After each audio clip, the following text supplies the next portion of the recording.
Okay, thank you. Okay, everyone, welcome to the Irvington Planning Board meeting of August 6, 2025. I'd like to introduce everyone who's here for the village. It's Sarah Palermo. She's the gatekeeper on Zoom. And Marion, the building inspector. And we have a special guest, Elaine Dew, from AKRF. She's not with the village, but she's a village consultant. Traffic. Marianne Stessage, Lori Davidowitz is on the board. Bill, and I've been calling him Bill for 10 years. But, Dan McGillicott, I'm Caesar Manfredi, the chair. Mike, I'm getting a blank. Mike Smith, very hard name, and Mike Foucault. I'll read the order of presentations. Number one is 2L Rutero. Number 2 is 39 Fargo. Number 3 will be 9 Meadowbrook Road. Number 4 is 76 North Broadway. All right, we have number 1, that's 2025. Oh, excuse me, before we do that, we have the minutes to approve. Marianne, you're okay with the minutes? Yeah, I reviewed them and edited them. I make a motion to approve the June 4th minutes, 2025. In favor? Aye. None opposed. I make a motion to approve the July 2nd, 2025 minutes. Second. In favor? Aye. None opposed. Okay, the previous minutes are approved. And now we'll move on to the number 1, 2025-16, 2 El Tiro Lane.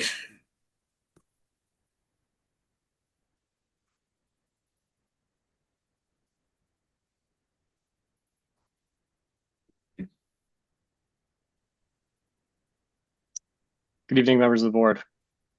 I'm John from Conti and Conti. Can you all hear me okay? Yes. I'll give you all a brief overview of the update on the project and share my screen if that's all right. Yeah. Share screen here for a moment.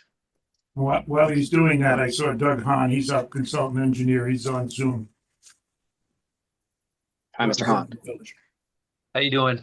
Hi, Caesar board and everybody. So, yeah, brief update on the project. So, as you know, we have ZBA approval for coverage variance. And since we last met, we went to the ARB and we received approval from ARB. So I believe that's all the subcommittees. I spoke to Mr. Hahn earlier today about a couple of outstanding comments he had and hopefully directed him to some notes and details on our plans, and I think and hope clarified some of those comments he had. Last time we spoke, I think one of the things we spoke about was the fencing surrounding the sport court. Can everyone see my screen okay? The screen here? Yes. Yep. So we've added onto this plan a top-down view of where that fence goes.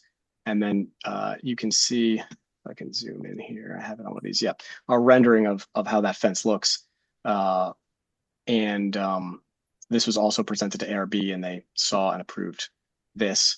The other, I think, piece of information that you all were looking for was information on attenuating sound to the north. So we have proposed a piece of fencing that would look something like this. Again, ARB has seen this, and this has some sound attenuation properties, and that would be placed. You can see here this thin black line all the way along this north and also west side. And again, the building acts in this direction as quite a good barrier. I think I have a rendering from down below. You can see this is like when you're on the court. There's 2 stories here that deflect sound in this direction from the proposed court. And I think those were the some of the last points that the board had questions on. Happy to answer any questions on other aspects or whatever else you may have. Yeah, there's some specific details on the sound, but that could be dealt with through the permitting process with the building department, right? Ed? Yes, we'll handle that. Okay. Any comments from the board? Please pull your mics up, we're having trouble. The fence around the court, what is it, metal and glass? No, this would What are be, the clear panel? oh, I'm sorry. Yeah, it doesn't really show appropriately in the rendering, but this would be like a small black mesh, like a 1x1 black mesh. And this would be Okay, like, I was trying to understand what was going on. yeah, and this is sort of like the frame around it. This would be like a painted wood frame. Okay, This side shows like how the posts in between. Yep, yeah, okay, thank you. certainly. No questions. Thanks, Smith. I have no questions. Thank you. No questions. Sarah, any Zoom? Nobody's raising their hand to speak and there are no comments in the chat.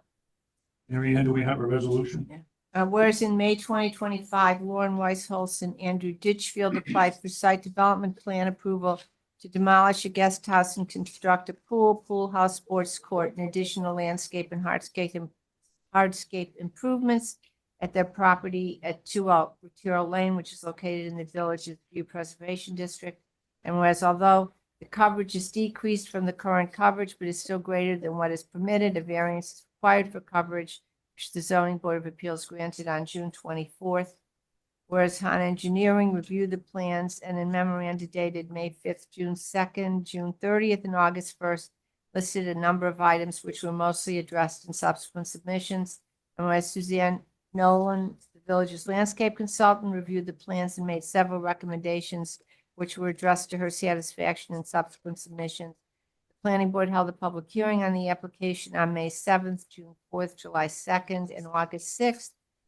And whereas neighbors to the north both wrote to the planning board and appeared at the public hearing to express concern about noise that might be generated by the sports court, and the planning board asked the applicants to address their concern. And whereas the applicant's proposal was revised to add a 6-foot tall sound barrier, and whereas the planning board has determined that the construction will not have any impact on the view of the Hudson River from neighboring properties. It's a type 2 action under secret and therefore requires no environmental review. Now therefore be it resolved that the planning board grants the application for site development plan approval of the improvements reflected in the drawings entitled Ditchfield Weisholz Residence prepared by Matthew Cardone, architect, and the sheets are all designated, subject to complying with the items listed in Han's August 1st, 2025 memorandum. Thank you, Mary Ann. Any questions on the resolution? No questions. I make a motion to approve the resolution as read by Mary Ann. Second. All in favor? Aye. Any opposed? Not opposed. Okay. Thank you all so much. Much Nice appreciated. project up there. Take care of it. Thank you so much. Will do. Number 2, 2024-06. It's a revision of an existing approval. 39 Fargo Lane.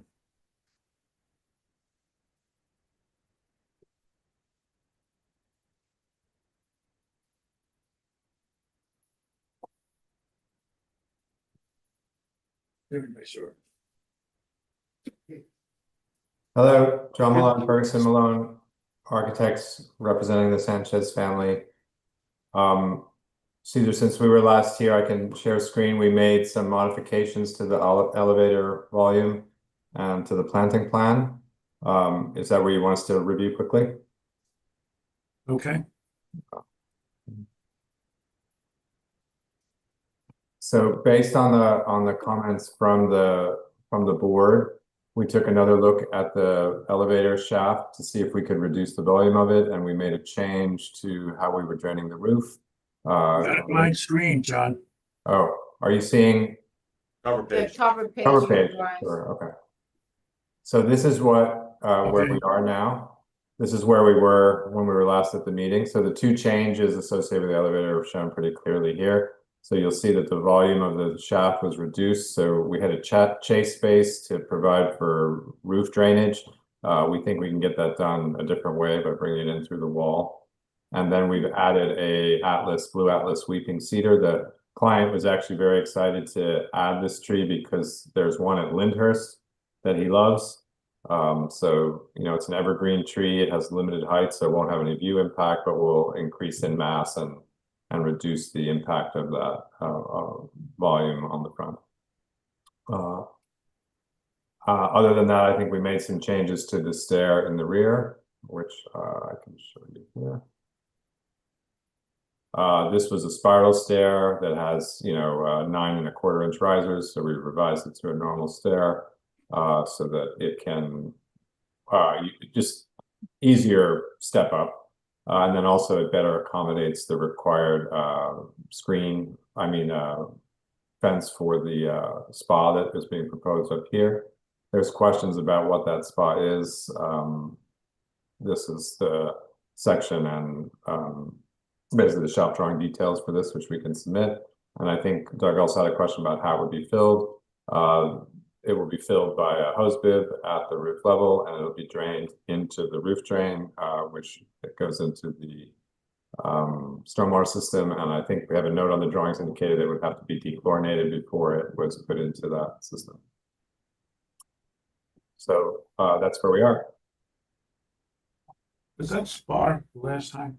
Was that new this time? Spa is new. Spa is new. Yeah, you're gonna come back next month with some more new? No, I think this is it. That's part of the discussion. Make sure we don't do that. Ed, did the spa require any fencing like a pool? It will happen. It will have it? So it has it now. It needs a gate on the staircase and it needs alarms on the doors. Yeah, those notes have been included in the drawings that were submitted. Notes are there, but Yeah. fell on the gate. Spruced up. You can deal with that in the. Yeah. John, the fence is climbable. That's the issue we have. This fence isn't rendered properly. If I show you the other drawings, it's going the other way. That's what I'm just, Yeah. you have to make sure it's the same. Yep. John, I recall at the last meeting, we asked you to touch base with ARB about the elevator shaft, and I don't believe you did that. We had to review the changes with the owner, so we couldn't make the deadline, which was on the Monday following the meeting, but we did submit now, so the project obviously will, all these changes will go in front of the ARB if you guys are comfortable with them. Okay. I like your improvements on the front. I like that you narrowed it. The tree looks good. So thank you for doing that. Thanks. I have no questions. Right, no. I agree with Laurie. Thanks, John. Nothing wrong. Sarah, anything in the, Nobody's raising their hand to speak, and there are no comments in the chat. yeah, thank you, as Laurie said, thank you for making the changes. No, we think it's good. It's an improvement. It's thanks for the input. Mary Ann, you having a resolution? Whereas on May 1st, 2024, the planning board granted site development plan approval to Devola Realty to construct a new house, pergola, and related improvements at 39 Fargo Lane, which is located in the View Preservation Overlay District. And whereas in July 2025, applicant applied for revised site development plan approval in order to construct an elevator shaft on the front of its house and install a spa. Han Engineering reviewed the plans in a memoranda dated June 27th and August 1st, listed a number of items which were mostly addressed in a subsequent submission. Planning board held a public hearing on the application on July 2nd and August 6th. Proposed additional construction will not impact views of the Hudson River from neighboring properties. The action is type 2 action under SEQRA and therefore requires no environmental review. Now therefore be it resolved that the planning board grants the application for revised site development plan approval of the improvements reflected in the drawings entitled Sanchez Residence prepared by Ferguson Malone Architecture.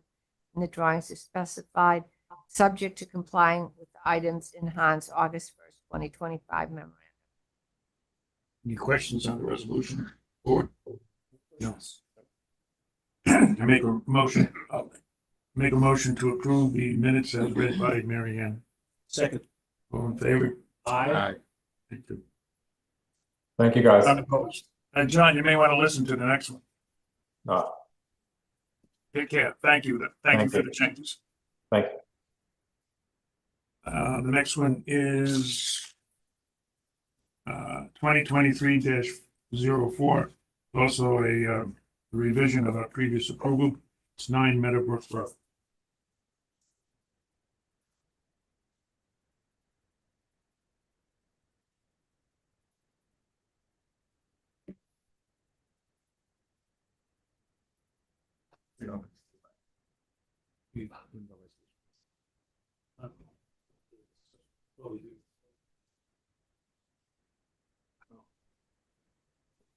Hi, members of the board. My name is Brian Hopkins. I'm the architect for presenting on behalf of Yasmin Rodriguez and John Mahali for the 9 Meadowbrook Road project. We're making a few changes to the layout of the equipment pad on the site and would like your approval. Give me 1 second and I will share my screen.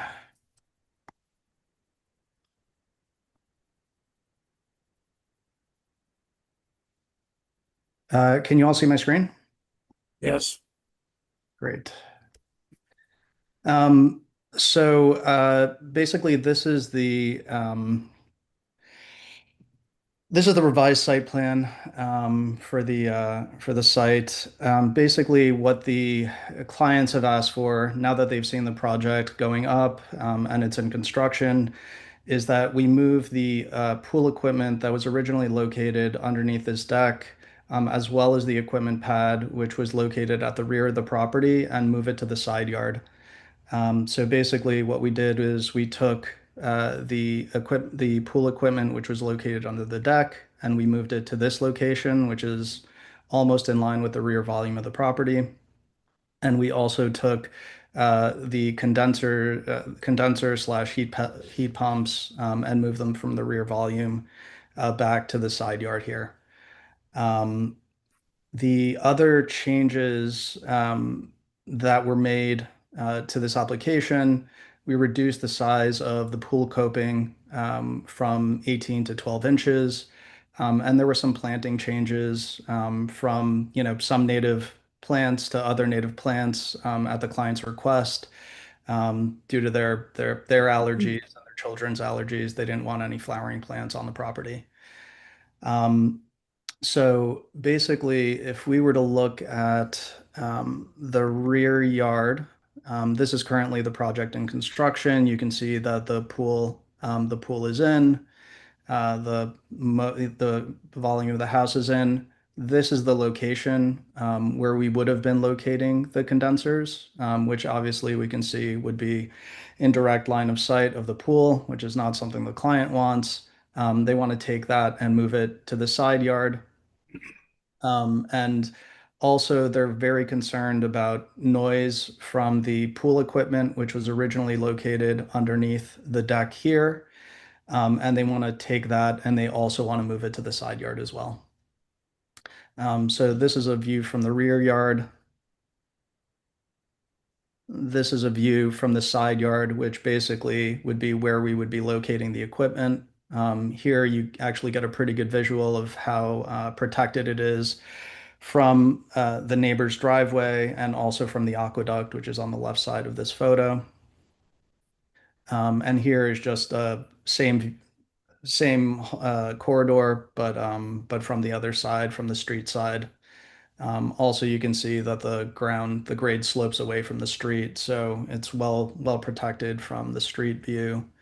And this is a view of the house. This was maybe 2 months old or so. I received comments from Mr. Hahn yesterday and didn't have time to address them with him, but I do want to just review them here quickly. And Mr. Hahn, if you'd be so kind, I could give you a call tomorrow and we can review them in more depth. Thank you. So basically, I want to just give you guys a quick side-by-side of the changes to the site plan in graphic form. So I have the previous proposal or the previous site plan proposal here. Essentially, the major changes were the equipment pad. So you can see the number 5 here, which was calling out the equipment pad. That is now being relocated to the side of the property. Where it says deck below, that is originally where the pool equipment was, and that's being located in the side yard as well. The other changes are to the plantings. Unless you really want me to, I don't know if it's a good use of time to go through each of the planting changes. You can skip over the planting. Great, thank you.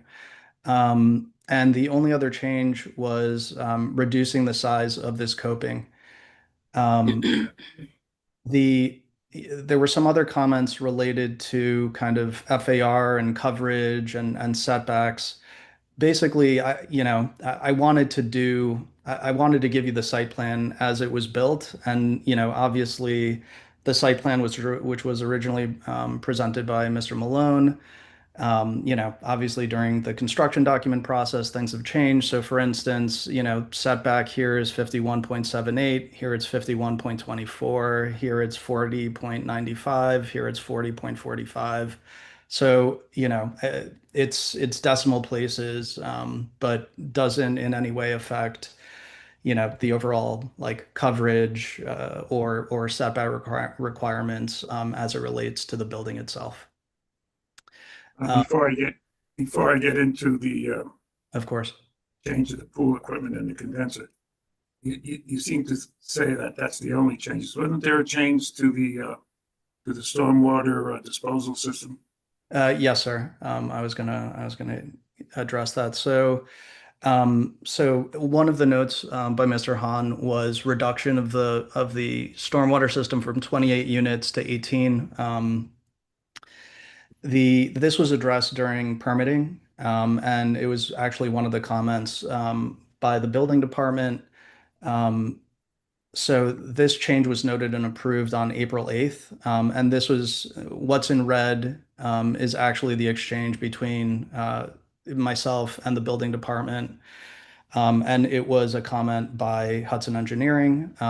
So the changes to the amount of call text needs to be noted on all sheets. So the number of call texts noted with narrative attached, and basically what the narrative is at the time of the planning board approval, we did not perform deep and percolation testing, but assumed a perk rate of 3 inches per hour. Testing, which was completed on February 25 through 26th in 2023, revealed a perk rate of 21 inches per hour. Our system was revised to utilize a 10 inch per hour perk rate, which allowed the system to decrease in size. So this was, these were construction drawings that were produced by Hudson Engineering. That change was picked up by the building department, and it was approved prior to us getting the building permit. We don't need the data. We need the test results. Who did the test? Hudson Engineering, Have them send us the information. of course. Right. So, excuse me, he says the building department approved it. There's more than one building inspector. I'll have to check. Okay. Yeah. So anyway, I also touched base with Michael prior to this. He sent me the same information, and I can resend the test results after the meeting. Okay, you do realize that you place the pool equipment, the condenser in the buffer for the Croton Aqueduct. Yes, we do realize that, and we will be seeking a variance for that relocation. Yeah, no, you're not, because we're not going to pass it. Ah, okay. Oh, well, then we won't. What's the reason for not passing it? Because it's in the buffer. We hold the buffer seriously. Mm-hmm. Can Okay. you show us where the line of the buffer is? Yeah, it's on one of the plans. I know, I just can't. Yep. No, of course. Needs to be in large. So this is the 50-foot Croton Aqueduct buffer. Here you can see it in the dashed line. Let me. Right. So- The building, the house was designed to abut the line on the buffer, right? Yes. Right. So it was designed to give you no wiggle room on the buffer, so as to maximize perhaps the rest of the property, but it is up against the buffer. And there was a reason for that. Mhm.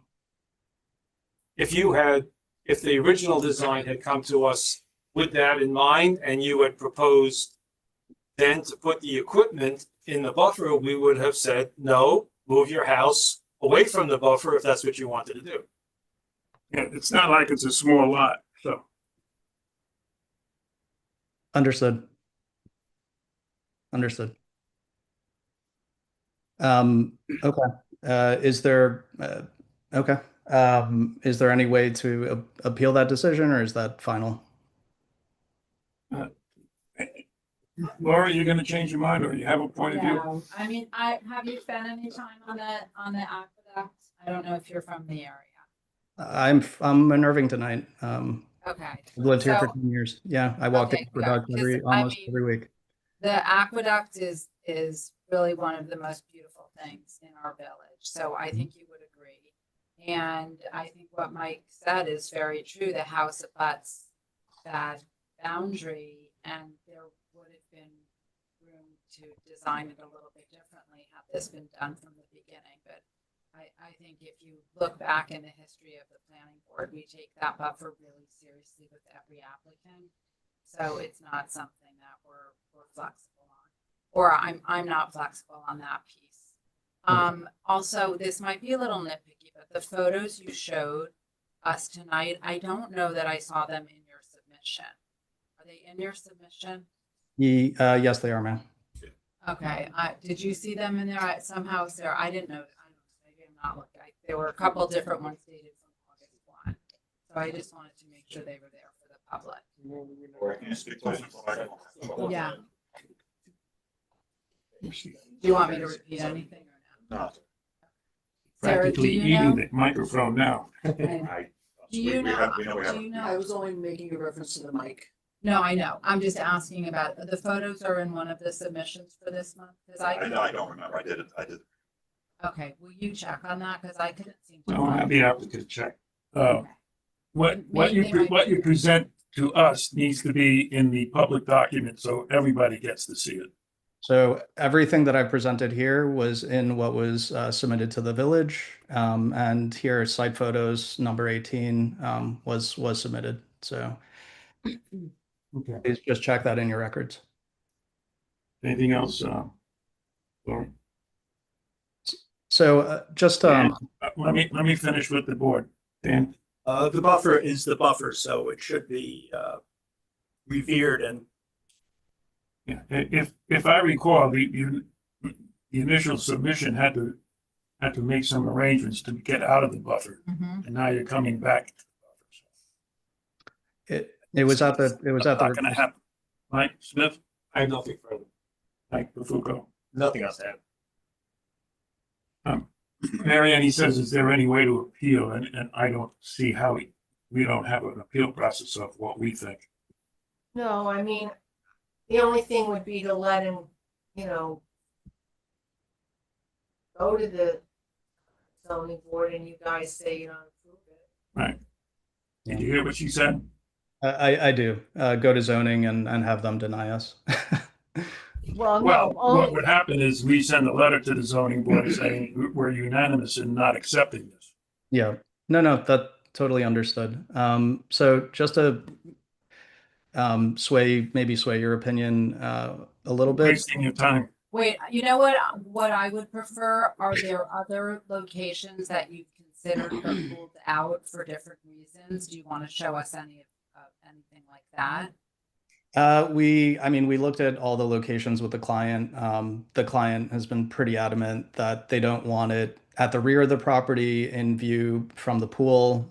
They don't want it underneath the deck because they hear noise at the patio level. And they don't, they don't want the equipment anywhere else on the property, nor would it work from a mechanical standpoint. This was it was a pretty adamant ask that we come to site plan approval to the planning board and try to get this approved. I think you're gonna have to get more creative, and if the client was paying attention when we did the first round of approvals, they would have recognized that they were right up against the buffer and that there wouldn't be wiggle room. We were pretty open and clear about that. Understood. And the hedge along the east side of the property, that doesn't affect anything, that it's behind a protected hedge. It's within the 50-foot. Well, it's not, it's between the 50 and the 30-foot buffer. But there is a protected hedge there, which would shield the condensers, and the pool equipment from the Croton Aqueduct visually. I think we're done. Okay. I appreciate your time and your comments. Need to do some homework about where you might put it. Trust me, we've done a lot of homework, but And there's still the possibly an outstanding issue on the drainage. Doug will look at, if we get I just texted Doug, if we get the documents. yeah, I'll send over the report from HEC. I'm sure it's going to Send sound. it to Doug and I, please. Yeah, because I think the first time around, it was a oversized. very conservative. They oversized it on purpose. Yeah. To get the approval because they weren't sure of the perk because of the request. Yeah, 3 inches is pretty conservative in that area. Caesar, it's not clear. I think whether he plans on going to the zoning board. I think it's pretty clear that this isn't going to get approved. Okay, fine. Yeah, no. I will speak to my clients and get their perspective and see what they want to do. But I think you guys have made your point pretty clear. I appreciate it. I just want to stand corrected. I found the photos and they were under July 24th, not the August 1st. I'm sorry. We have a new website formula, which sometimes It's a lot to go. it can be misleading about what one is looking at. Okay, if we'll be monitoring the ZBA agenda, and if we see it there, we will send over our No. comment. And you're saying you can't Can't go to ZBA. because that's not given a I'm denial. not gonna give a denial letter because I Oh, don't have enough information. okay. That's why I asked. Yeah, because I want it clear. He can't, but suppose they sit down and write an application and mail it in. Go No. sit Sarah. Oh. Just that. How that works? Okay. So, what's proper procedure now? Should I Come just back with some changes. Relocate get out of the buffer. What you don't want to do is you don't want this board to deny it. Well, I mean, I think that That's what you're asking for right now by continuing this meeting. no, no. Well, no. I mean, if you guys are giving a denial, I mean, we would just move ahead with the plans as approved. Well, let's put it this way: we're not approving it the way it is, the way you presented it.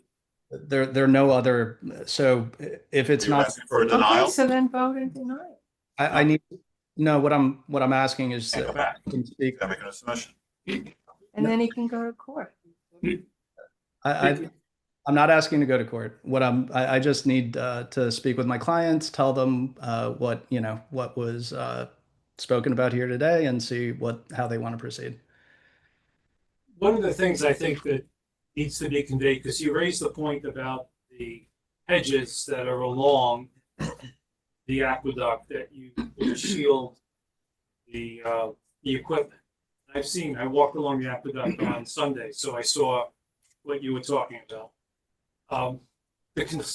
Certainly for me, the concern is what happens for the next project.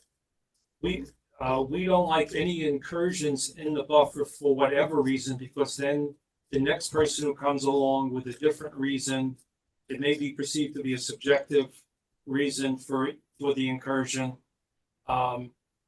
And so we just don't permit any incursion into the 50-foot buffer. And especially when it had been designed so as specifically not to go into the buffer. Understood. And, let's not forget what Laurie said about, if one were paying attention to the review process, the initial review process, you would have heard that you need to be out of the buffer. Understood, sir. Well, one would have heard, you weren't involved, so you didn't hear. Okay, I was not involved. we're done, okay? You're welcome to come back with an alternative, location out of the buffer. And you need to provide Ed with the, percolation data. Understood. I understood. We will do so. Thank you for being so gracious with your time. I appreciate it. Thank you.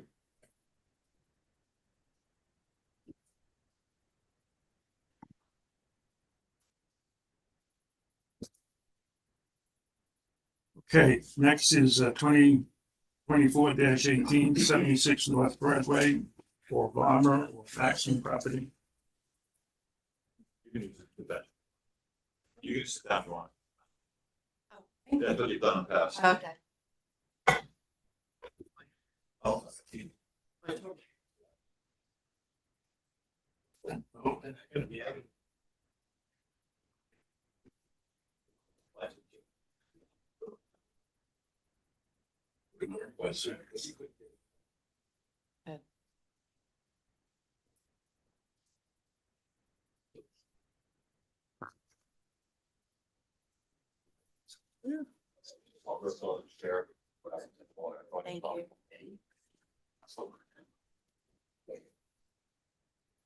Good evening. Good evening, Chair, members of the board, staff and consultants. Christy Adana from Silverberg Zelantis. Kathy Zelantis really wanted to be here tonight, but she is on a plane to Italy, so I am here in her stead. And we understand we've been before your board many times. The main issue that's been under discussion recently has been traffic. So if it's amenable to the board, we'll start with a brief overview of where we are on that. The last request that was made was to do a 50-50 north-south trip distribution comparison. And this was applying a very conservative analysis. So no credit for the office use, double counting for the toll development, and no fractional second timing. And this analysis also reflects 50 units of residential.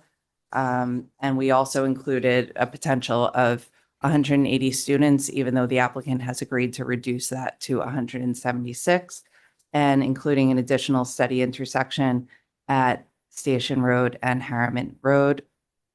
All 8 studied intersections continue to operate under these studies, under the 50-50 analysis, within the allowable levels of service and queue lengths under the village code. And that includes the mitigation measures that have already been discussed, which is staggering student arrival departures for some intersections and providing whole second traffic timing adjustments and lane restriping. And I really apologize. I neglected to mention who else is here with me tonight. I have sitting next to me Carlito Holt, who's a traffic engineer, Peter Gregory, civil engineer, Rocco Varma. I apologize. So for the staggering, we're proposing student arrival departures during peak hours of 7:30 to 8:30 and 4:30 to 5:30 would be restricted to only allow 103 students to be dropped off and a maximum of 75 students during the AM hours and 75 students during the PM peak hours. Operationally, we would have 2 groups. There's a group A and a group B. The group A would be the peak track, and that would be 7:30 to 8:30, entry at 4:30 to 5:30 p.m. for release of 63 students. And the group B, the off-peak, would be 8:30 to 9:30 entry and 5:30 to 6:30 with release for 113 students. And we have charts that we've submitted that detail how that would work. We are also proposing a post-occupancy study at the driveway of the entrance to the school to confirm that those numbers are accurate. I understand this is similar to something that the village already does with Mercy College. And if it turns out that those numbers need to be adjusted, then additional mitigation would be required and the applicant is willing to agree to that. We've also provided a chart that details all of the mitigation measures at the various intersections. So if there are any other questions regarding traffic, I'll turn it over to Mr. Holt. Okay. Again, good evening, Carlito Holt, DTS Provident. I think Christy pretty much summarized everything I was going to say. I think just one clarification is our traffic analysis was conservative in that it considered 180 full student population, even though it's now proposed to be reduced to 176. And during the AM hour, we determined that the mitigation would only have to be a restriction to 103 students, but it's actually going to go all the way down to 63. And during the PM hour, it was determined that it could operate at 75, but it will be reduced to 63 as well, based on the programming proposed by the applicant. Okay. Elaine, it was the Heritage intersection that we talked about with all the numbers. At the Heritage intersection, so the numbers that we were talking about, let me flip back to that LOS table. Under the existing conditions, it operates at LOSE. Getting to that table. And we picked this intersection because it was the one that was closest to the limits. It had the greatest change in delay, and it also was a location where you experienced an impact.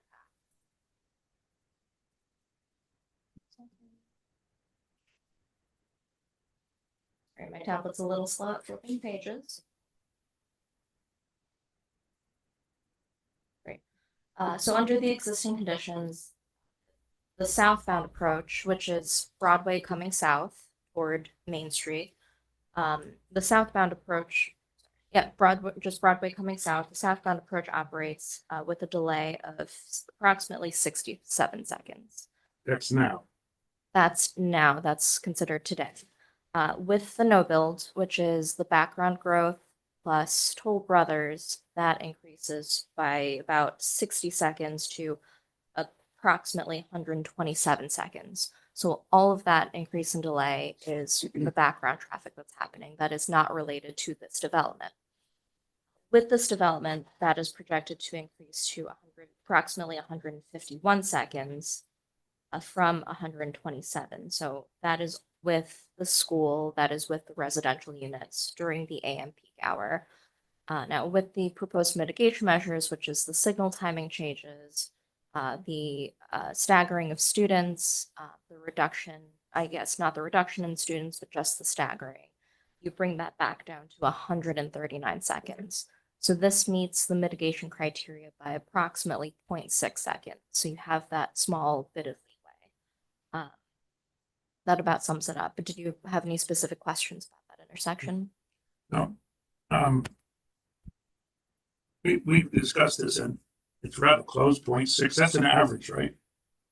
Yes, that's an average So number of sometimes it's seconds over of and delay. sometimes it's under. Yes, it's an average number of seconds of delay per vehicle. Well, one of the things we discussed in order that, I mean, that's 0.6 seconds. Meeting the code is possibility of reducing the number of students, not just staggering, but reduce the number of total students. And also, while we're not discussing coverage, there may be a coverage issue that can't be resolved without making the school smaller. So if you combine the coverage issue, which you can go over with, he's not here. What's his name? Cato? Peter Gato. Gatto. And with the idea that, 0.6 seconds and sometimes it's over and sometimes it's not. With reducing the size of the school, which would reduce the number of students by some percentage, is there any thought to talking about reducing the total number from 180, say 20% reduction down to 144? So Caesar, sorry, just to interrupt for one quick second. This is one example where you need it by 0.6 seconds, but there are a few other locations where the the if impact criteria is met only by approximately 0.1 seconds. Oh. So that's even closer in some cases. Okay, that further supports what I just said. 0.1 second. And that's an average, Yes. because sometimes it's over. I can't say for certain, this is just what the track analysis says. So, getting back to the question, you may not be prepared to answer that because you're pinch hitting. Can I just chime in on a couple of things with this? Go right. So Closer to the mic, please. Yep. We're talking about the peak AM hour. So as I mentioned, the proposed staggering program reduced the amount of students allowed to enter and exit to 63 during that time period. The analysis that Elaine was, You're going in and out of the mic. sorry. So the analysis that Elaine was just citing during the peak AM hour had a mitigation to go to 103 students. So the actual change in level of service would be better with the mitigation as proposed to go down to the 63 students. Are you saying that that your analysis that we've all had a chance to review, that Elaine's reviewed, has now been changed to reduce it from 103 to 63? I'm saying our analysis was conservative. We determined what's the threshold during that hour. And it was determined that it could be 103 students. The applicant, in laying out the programming and the scheduling, determined the most efficient way to accommodate it would actually have 63 students arriving and departing during that hour. So even though, to your point, Mr. Chairman, we're just meeting the code criteria, we're actually conservatively meeting the code criteria based upon the analysis. Are you saying that the plan of how to have the students staggered is different than what she has? It's more, the analysis is more conservative, so it provides like a buffer to say, because like, you know, someone might be like, well, yeah, I have 63 students, but what if that like one parent wants to drop off? You're talking about different than what we already looked at to come up with numbers I just said. Is there staggering that you're talking about different than? The staggering plan is more conservative than the traffic analysis. So the way I understand it is you determine what would be the minimum needed in order to satisfy code, and you're actually proposing 63 rather than 103. 103 would meet code according to Correct. you, and you're actually proposing 63. Yes. Right? And it was the 100, whatever, is where we get the 0.6 and 0.1. Do we have numbers on the 63 or that's? No, we didn't run it because it would just get better. I'm just Yeah. So it would be helpful to see the analysis results of the 63, but at the same time, I think the bigger concern is you're now shifting a larger number of students to off-peak, even more than before, and so we may need to look at the analysis for the off-peak hour to make sure there are no impacts during that time. Well, except under the old plan that we were considering the shifting, it pushed it all to the middle of the day. There's now programming that allows arrivals before and after the peak hours. But we don't have any analysis of your actual proposal. What we have an analysis of is the maximum number of students you might be able to bring at that hour, which is 103. But we don't have an analysis of the impact of what you're actually proposing at 63. Because one of the things we did look at is if students are coming at other hours, then it may have other effects. So I think you're going to need to do that analysis for us. I think the bottom line is a margin of error of 0.6 seconds or 0.1 seconds was concerning. So we were looking for ways to give us a little bit more margin of error, especially in the beginning where we haven't had any, we don't know exactly how it's going to work out. If changing the stagger gives us a larger margin of error, then great. Because we were going to suggest considering reducing the student population. But if just changing the staggered to what we're going to do anyway gives us a bigger area for error, then that would be probably easier. Changing the staggering pushes it to the later group. Well, And- yeah, you need to analyze that. I mean, that's a concern, that the hours that they're pushed to, you need to analyze those too, because they were not, I had asked that that be done, with the 103, and the hour that they were shifted to got kind of close. You know, it still met, but it got close. So now if you're shifting 40 more, it could be an issue. So you need to analyze. And this is what Elaine said. Analyze the peak hour and then also the hour that they're shifted to. Make sure that doesn't. They're not shifted to just 1 hour. It's distributed throughout the Well, day. okay, but without seeing it, I mean. But we're looking at Yeah. the worst case time Yeah. period. So if the background traffic and the school traffic is less, then the incremental impact is less. Another issue in my mind would be, if there's a much larger group later, how many, you have children of that, how many people in the market is going to avail themselves of such a late time? You know, and you're increasing all these people that have to come later. Is there enough people to come that late? And a lot of people need early time, so. I think no matter what, we're going to need to see an analysis of Yeah. whatever the plan is. But I don't think we're going to say, you know, we're okay moving forward. We haven't looked at exactly how you plan to stagger it. I think we need to know this is the plan. This is this is how it's going to be staggered, and we've done the analysis at that, and then it's not going to change. So Or just reduce the numbers by 20% down to 144. One of our thoughts is, because we're gonna have to discuss a Crosswalk. there are two other things that we'll have to consider, a hawk signal and how your queuing on site is going to affect Broadway.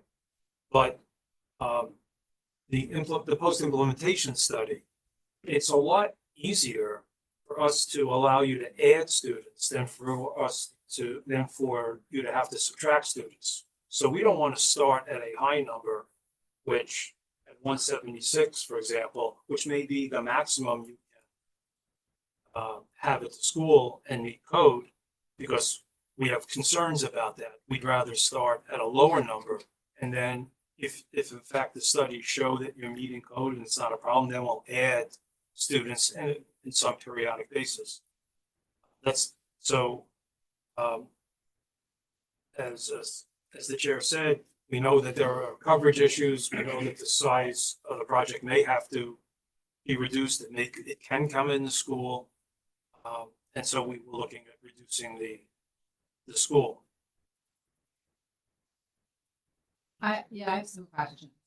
And I think what Mike's getting to, and I think you'll appreciate this because you've definitely spent a lot of time and energy and resources on this project. We want you to be good partners with the village, and we want the village to appreciate Primrose and the housing, you know, that is going to be there as well. And I think that's a really important piece. And you've been here when Mercy College has been here, and I think you can appreciate the relationship that they have with their neighbors. So I'm trying to understand the 63 at the peak time. That does make sense. Then there are 113 other students, right? Because if you're proposing 176 total. So do you have any type of model? Like, are some of those students just coming in the afternoon? Would you be extending your daycare into evening hours to satisfy clients? I'm just wondering how that model works with you, with the other bulk of students. I know everybody's asking about, you know, the actual traffic thing, but I'm just kind of wondering how those 113 students lay out. So this requires a special permit, so we would have to, we're laying out what the operations are intended to be, and we've been making changes to those operations based upon the feedback from the board throughout this process. Originally, there was intended to be an after-school program that was eliminated because of concerns about traffic. So we're trying to structure it in a way where we are staying within the parameters of what is feasible in order to be good neighbors. So are 113 coming from, let's, group A is 7:30 to 8:30, right? Group B is 9:30 to 10:30. So we would assume that the 113 are coming at that in group B. Is that right? That's what's anticipated, yes.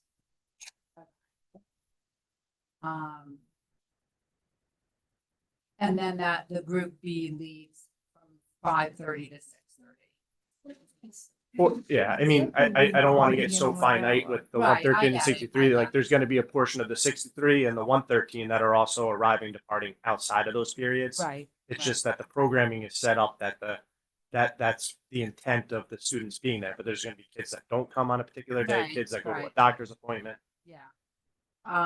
Okay, I think we all need to think about all of that. And then the other thing, when you talked about the post implementation study, you talked about just looking at the traffic at the actual site.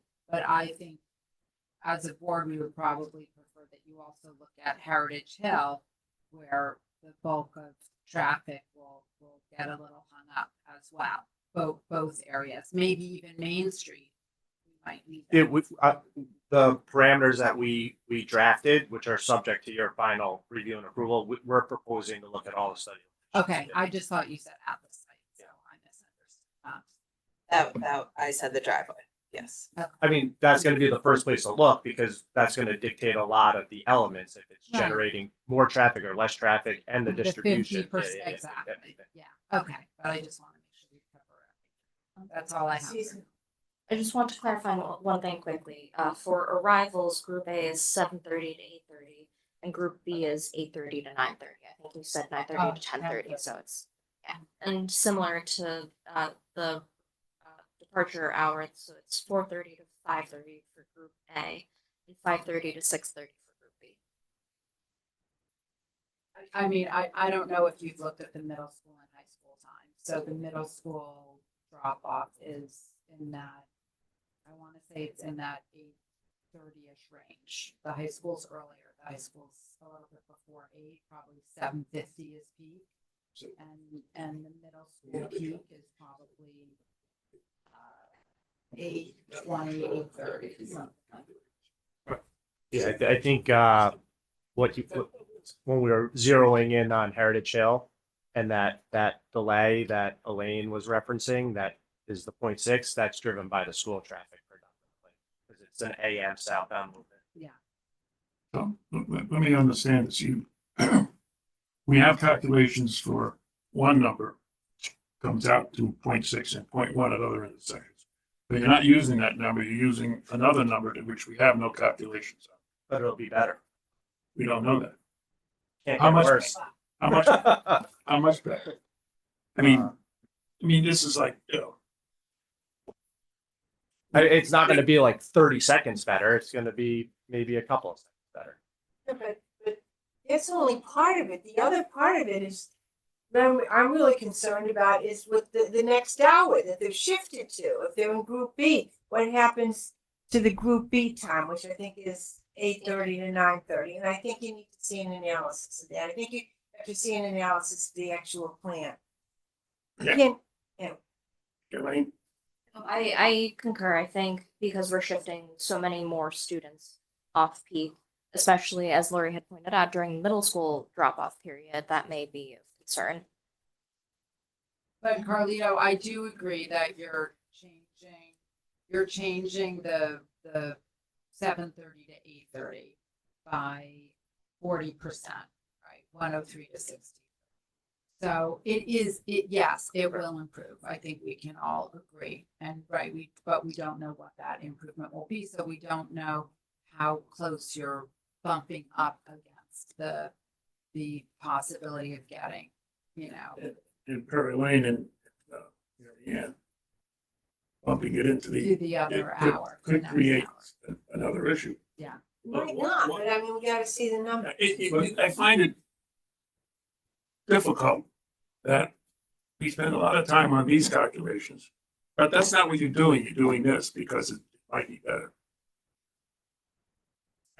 you know, with this, Well, I mean, I could explain how we arrived at that, right? We kind of backed into a number that we found worked during those time periods.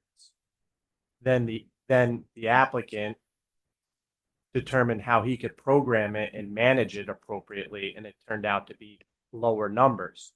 So at that point, we didn't feel it was necessary to rerun all the analysis because it was actually going to be better than what we were presenting to the board. So, but we hear you, you want to see the numbers. But there are two other things that are going to affect what you do. One is, and we've mentioned this in the past, although it's now going to come up. We do want to see a crosswalk there. And we do want to see about whether or not there could be a hawk signal there. But we don't know what the impact of that will be, if any, on traffic. So I don't know how you take that into account. That's number one. Number two would be the queuing on site. Because there won't be a light there. So whether that has an impact as they turn to go southbound or northbound on Broadway. Again, I have no idea what that impact is, but I think. yeah, it's not a traffic problem, but on a coverage issue, we wanted a walkway so that residents can walk to the village and walk to the train station as opposed to taking their car, hence the crosswalk. And the sidewalk, I understand the several meetings when it was discussed, does create a coverage issue. There are other coverage issues besides the sidewalk, which may ultimately, because of coverage, need to reduce the size of the building, which in effect might reduce the number of students. So I think those two things, coverage and student population, you may want to integrate them to come up with something. Mr. Chairman, would you mind expanding on what the coverage issue is? You have too much coverage. And Because based on our, Mr. Maron here is discussing that with you. We've been working with the architect. Fire lanes, the fire walkways. There's a list sent by the fire department that hasn't been addressed yet. So I don't know what the impacts are going to be with the design work. We're still having trouble with the height. We're in a better place 3 submissions ago than we are today with height. That may affect your coverage as well. And we need to keep working on that. It's just stuff to work on. understood. I just wanted It's not to- a, I wanted it's to not know one, what the it's direction- not one thing. It's Okay. the walkways Yeah, aren't complete for the fire lane. You have to have access around 100% Just of the brought up the building. coverage issue because it may play into size of the school, which leads to less students, which would lead to less traffic. So that's why I'm suggesting it integrate the two issues. See, so that both wind up working or not working. Understood, thank you. So just real quick on the queuing and the sidewalk. This is the latest site plan that was submitted. You can see along this side of the driveway, there is a sidewalk now proposed that goes all the way down to Broadway. And then on the queuing, I guess I'm not fully understanding where the concern is. If someone enters, they have all this portion of the driveway to queue along, come into this pickup drop-off area. If they didn't find a space in that pickup drop-off area, they can continue on down and go back into the garage, and there'll be spaces available there for pickup and drop-off. But I guess maybe I'm missing where the queuing concern is. If people come in and drop off and they continue around and want to leave there's going to be a lineup of cars as they leave. Here. You're assuming Yeah. that people will pull into the garage. I'm suggesting as they come in, they drop off, they turn around and then they go back out. So you're talking about queuing on the property? That's what I said, yeah. You're- After drop off. You mean queuing at Broadway? Correct. Waiting to make the turn? Correct. Yeah, I mean, we. I don't know whether it's an impact. Yeah. It seems logical. I mean, to if me that anything, there will if be anything, it's cars. internal to the site, like you're saying, yeah, Yes. yeah. I think Yeah. Elaine, you mentioned something about on-site queuing could impact Broadway. In terms of the queuing, especially since again, you're shifting more students off peak, I just want a better understanding of how many minutes it would take for students to offload, and compared to how many vehicles would be queued, right? So run a new queuing analysis based on this new staggering procedure, so we can make sure that the queue on site does not spill back onto Broadway. That's something that we've been asking for the last few months, but we have. Are you aware that she was asking that? Yeah, we've provided responses. I guess there's enough queuing and parking to support the entire daycare use at 180 students. But looking at it from a bigger perspective, like each car takes Yeah, we did 4 that. minutes to We unload. did that at the 180 students. I think it was, we did the Primrose count at the existing school. It was determined that the PM pickup took longer. I think it was like 12 minutes a vehicle. I'd have to go back and check it, but we came up with how many parking spaces would be needed for the turnover that was anticipated during the peak periods. I just, And we can provide it again. yeah, just taking a look at it again with what's happening now with the site and also with the new staggering. That's just what I would love to look at. I have a question about the sidewalk. If you're a resident on site, you would catch the sidewalk by exiting through the garage. Am I seeing that correctly? Okay. Yes. And once the sidewalk reaches Broadway, what does one do?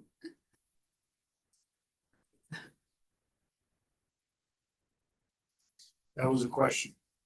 The sidewalk terminates at the end of the driveway for potential future use for something else, whether there be a bus shelter there or potentially the crosswalk. I don't believe there's currently I think enough we're space. proposing a crosswalk, and when gets to the side, when he gets to Broadway, they're standing there in the grass. There should be a crosswalk. Mike, you were talking about. So the sidewalk has been one of your things.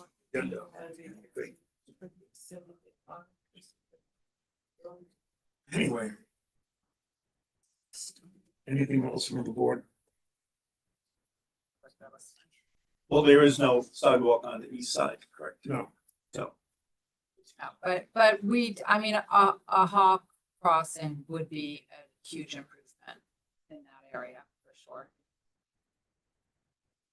And would actually make a lot of sense. But recognizing that could also cause traffic. And it's subject to the DOT improvement. Yes. All right, I guess. Okay, you understand where we're coming from? I believe so. Did we get anything from the public?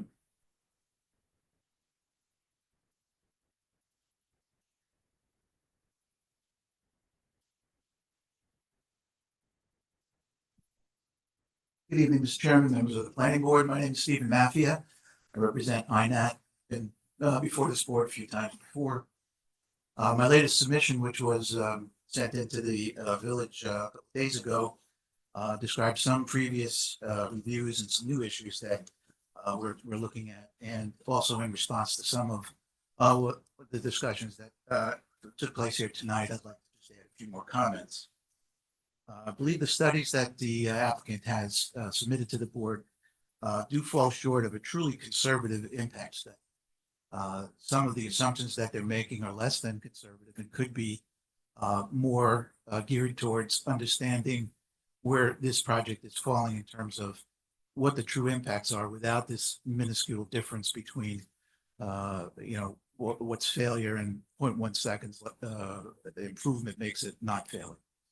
I think these things are necessary for the board to make the good decisions that they need to make regarding this project. And I just want to touch on a few things that are in my letter, but I just give you a brief overview. We notice now that the trip generation rates that they used in their study from the Institute of Transportation Engineers, or ITE, for both the two components, the residential component and the daycare center. For both of them, DTS uses ITE data that produced the lowest possible trip generation for both uses. In looking at it more analytically, we've determined that the trip generation rates for the daycare center should be based on the average trip rate, because at the larger size of this development, at 180 students, the average rate is more appropriate. The average number of students in the ITE rate trip rate manual for daycare centers is 73 students. So at the much higher end, the analysis should look at very carefully look at the trip generation information, which we believe should be higher for that size. Conversely, the residential development is at the very low end of the scale that ITE has, where ITE's data is based on about 250 units in a development, whereas they're proposing at this point now 50. At that lower end, they should be more analytic in terms of the rates that they use. The result, again, is that there's an understatement of what the impacts could be by using the lower trip rates for the daycare center. We believe the higher rate should be used to give us, again, more conservative analysis that the board is requiring. The DTS level of service summary tables in the attachment show this unusual improvement in delays when you compare the existing levels to the no build. The only thing that should change in that analysis from existing to no build are the traffic volume information, and everything else should show basically an increase in the delay time, possibly not the actual level of service in terms of the A through F rating, but at least the delay information should increase because you're adding traffic to the intersection, both in terms of background growth and other development traffic. Instead, it looks like there are improvements going from the existing to the no builds, and this should be explained and corrected if it's incorrect. Furthermore, the review would be more beneficial to the village and INET if the village asked the applicant to submit the electronic synchro files so that we could look at the assumptions and any changes that were made instead of wading through the piles and piles of paper data that they submit. By the way, DOT does this on a routine basis when they get large traffic studies for large developments. They ask for the electronic files. We believe the queuing would still be failing at East Main Street and at the southbound lane that Elaine was mentioning at Heritage Hill, and that the improvement or the mitigation that they are showing for the East Main Street left turn lane falls short of what they actually need. They're predicting about a 40-foot increase in the queue lane, and yet the only the mitigation is a 10-foot increase in the left turn lane. That's not going to be enough to accommodate the additional queuing. Because of this, it's possible that other mitigation measures should be addressed or developed to address the queue impacts, similar to what the chairman was mentioning in terms of more shifting of students or decreasing the number of students at the school. Again, the signal time and mitigation measures, they're unclear as they are incomplete. They talk about shifting a number of seconds from the green signal cycle to, we don't know, because they don't say where the green time that they're taking from one approach, where that's being applied. Also in our discussions, they're still talking about 1 or 2 second signal timing changes. The DOT has stated unconditionally that those types of changes are not considered mitigation measures. They're too small to show an effective improvement. So that, as far as DOT is concerned, they would be no improvement at all. Today, we're talking about the shifting of students, and it seems to be a moving target here. There's 176 students versus 180, so maybe it's 176 now. We're talking about 63 students in one group and 103 or 113. The number keeps changing. The analysis was based on, I think, 113 at one time period and 75 at another. It's just another number and it's a moving target that I think the board is pointing out isn't going to cut it, because there's no way that you know, or that we would know in terms of review, what exactly are they proposing. And again, the effect of this, shell game, it seems, is underestimating what the impacts are, not knowing specifically what mitigation would be appropriate.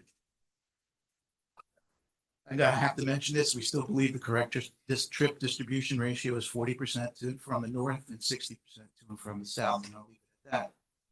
We also note that both the Westchester County Planning Department and the village's traffic consultant have recommended a pedestrian crosswalk. Installation of the crosswalk should be analyzed in terms of its potential impact on vehicular traffic flows, and I think we're aware of that already. And also coordination with DOT regarding its design, location, safety treatments, etc., would be required. On-site queuing, we agree with Delane and AKRF that the queuing hasn't been addressed on site. I would also point out that part of that queuing could also affect the fire access. We believe that the New York State Department of State and Fire Board there would not accept any condition where queuing blocks a lane for fire access apparatus to the site from Broadway. And that has to be looked at. And I also believe that the post-implementation study must be carefully defined, as it's originally outlined in AKR's memo. They probably believe, the applicant probably believes, that future impacts will not occur and restrictions that are being placed here will be lifted. But I'm asking a few questions here. What's the recourse for the village if the impacts turn out to be so significant that minimal signal timing adjustments and lane restriping prove to be ineffective? What if the mitigation is rejected by DOT? It's their roadway after all. What if staggered arrivals and releases are at their maximum and cannot be further altered? What if a reduction in the size of the daycare center is untenable or unacceptable to the owner? Basically, and in conclusion, we feel that it's simply better planning and better traffic engineering to know the traffic impacts and any necessary mitigation measures up front, and not after the project is built, giving this future difficulty that we're just not aware of at this point. That's all I have to say for tonight. I appreciate your time and attention. Thank you. I just want to ask Elaine if she. I want to ask Elaine if she. Yeah, I think you should stay at the mic. Okay. Elaine, did you review all this? I did, yes. And So, in looking at these comments, in terms of the trip generation rates, they did follow the correct procedure in estimating the residential trip generation. I have no issues with it. In terms of the school trip generation, I also have no issues with it. Although Mr. Matthew is correct, it is the lower rate. We did ask them to review trip generation at another Primrose site. And based on the trip generation at that Primrose site, it was determined that the rates that they used for the 76 North Broadway site were conservative and did slightly exceed what was happening at another school. So I think using more site-specific client-provided data of one of their schools is more accurate, and therefore the correct trip generation methodology, the estimates, I have no issues with how trip generation is estimated. In terms of the level of service improvements, I flipped through all the level of service tables. There were minor changes in level of service. Some of these could be explained with sometimes synchro. There's an anomaly in synchro where if there are minor increases at an intersection where the delay, where the capacity is almost exceeding what is available at the road, there are strange things that happen with delay. So I'll work with the applicant's traffic engineer to see if there are any issues there, but I don't foresee this changing the findings of the study.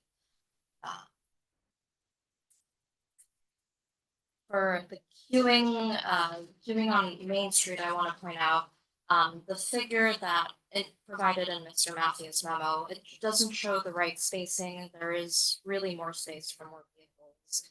And typically speaking, especially on Broadway for Main Street, peak cars are spaced much closer. There is also, I need to go back and take a look at maps and at the measurements, but I do believe there is sufficient space, even if the left turn lane is lengthened for a vehicle to pass coming westbound on Main Street around the parked vehicles. Yes, I'm going to double.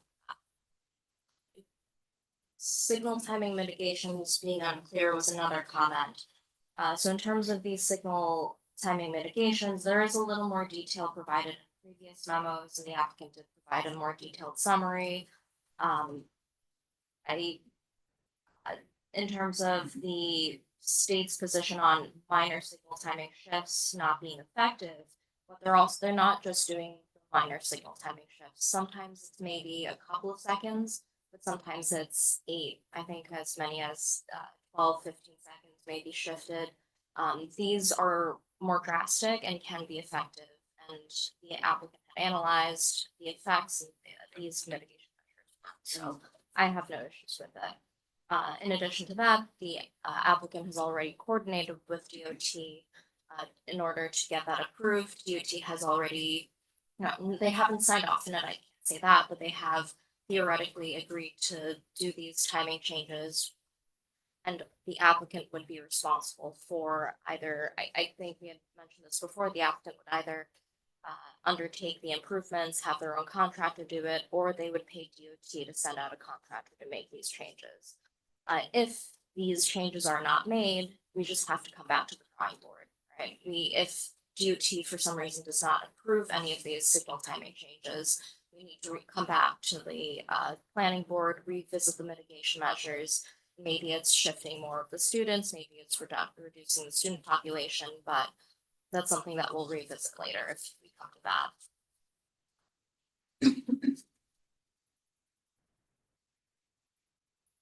And I think that was mostly it in terms of my responses to Mr. Matthew. My only question was, you said that the higher rate should have been used on the trip analysis. So what, in your view, is the impact? What's the difference between what an increase in what the applicant used and what you would use? Should be an increase in trip generation during peak hours of between 15 and 20 trips. And what would the impact be? We don't know because we don't have an analysis that tells us what the impacts would be with the higher trip generation. You don't have an analysis from the applicant. Right. But did you do an analysis? No. What?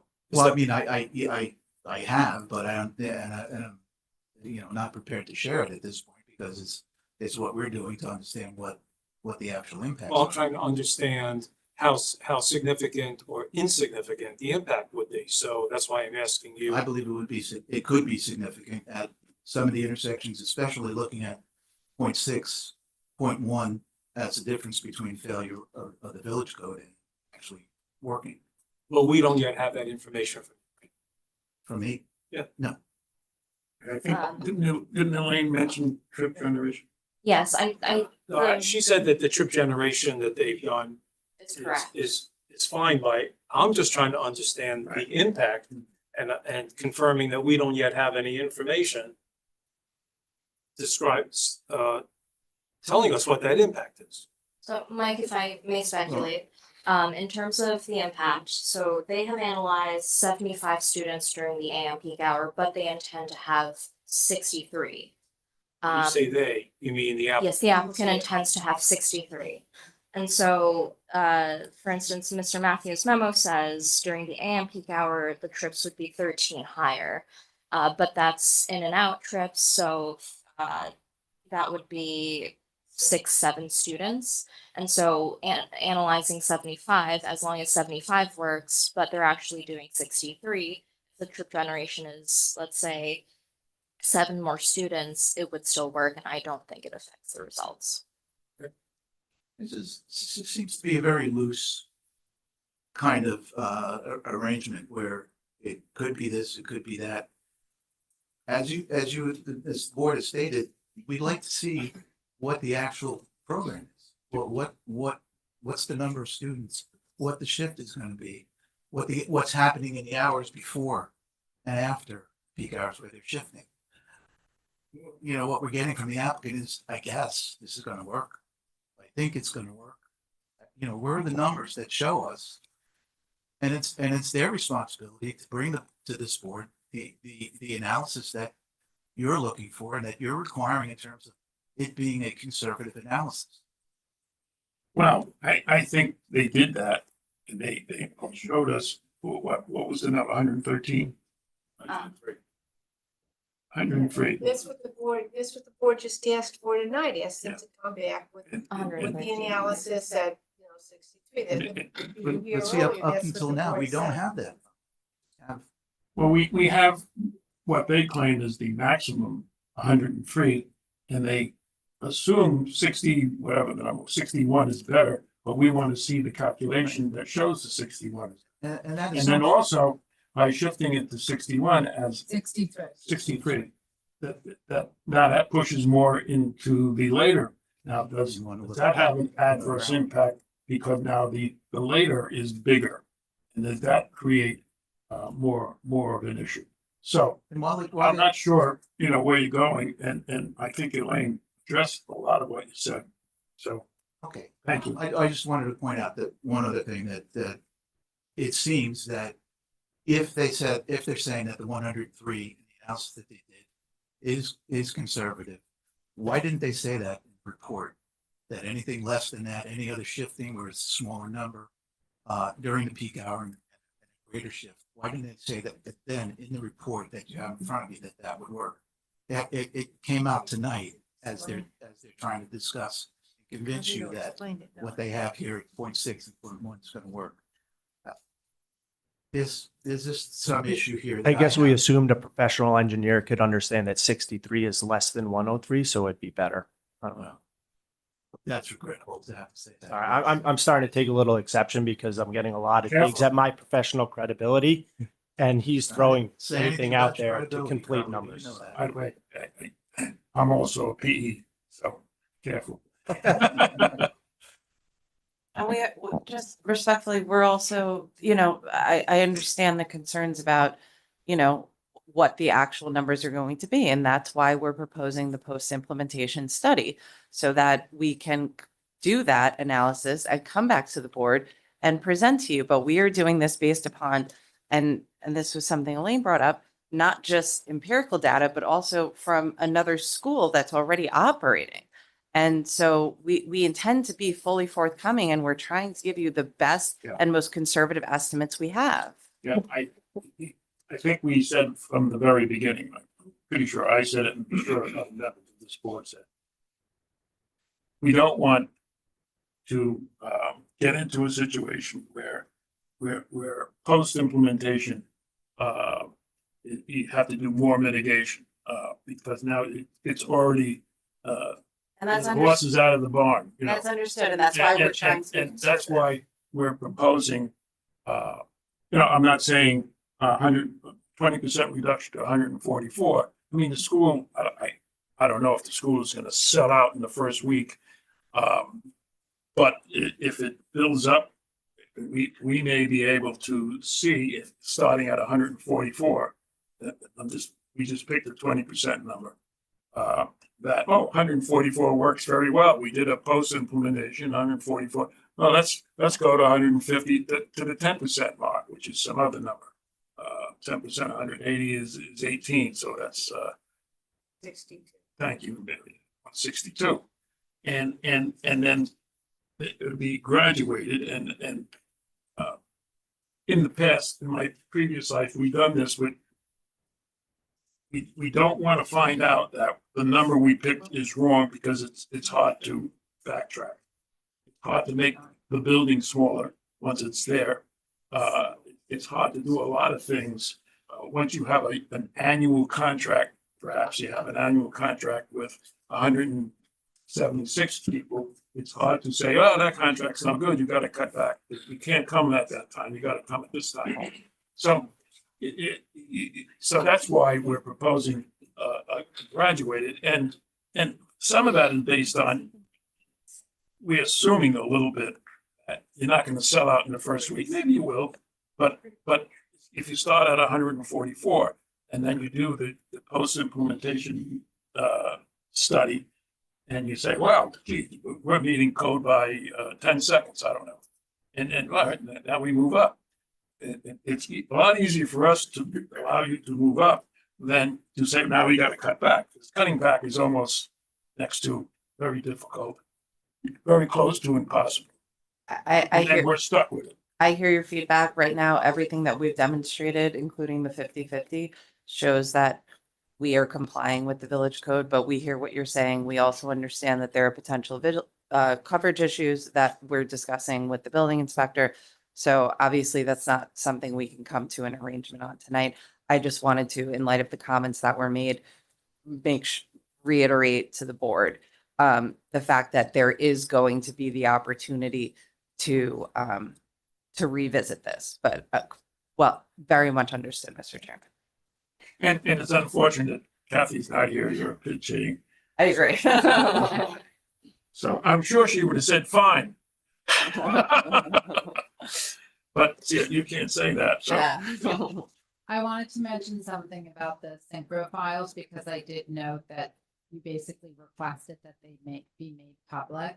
Is that in your letter? Yes. Correct. Okay, so I did ask Elaine about those, and from my understanding, they're not something that a typical lay person would understand, but that they should be able to post them and make them available, and they are and that Elaine has access to them as well and is able to utilize them to also confirm that she's comfortable with the numbers. But Carlito, if that's something you can do going forward. Yeah, we have no exception with that. They'd be posted where I could access them. Yeah, they have to be posted publicly. So, and being that you know how to use them and all of that will be of use to you. I don't think they will be for the public, as long as they're posted. Thank you. Okay. Thank you. Anything else from the public?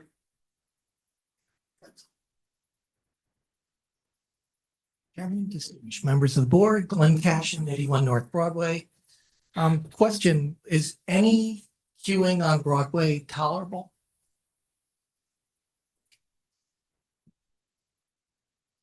I assume that's better for the board to answer, but the answer would be no. All right, and so would traffic coming from the north, making a left turn into the facility be considered queuing? Yeah, Mike brought that up. Is it a queuing thing or is this a traffic thing? That's more of a traffic Right. delay. So they wouldn't technically be queuing. They would be waiting for a few seconds to get onto the site. The concern for queuing is if the site is so backed up that there are cars spilling back onto Broadway, people are waiting minutes to get into the site, that's an issue. Based on the results of the analysis, cars coming south making a left, I believe, are waiting maybe 10 seconds to make that left turn. But Carlito, you can probably correct me on that.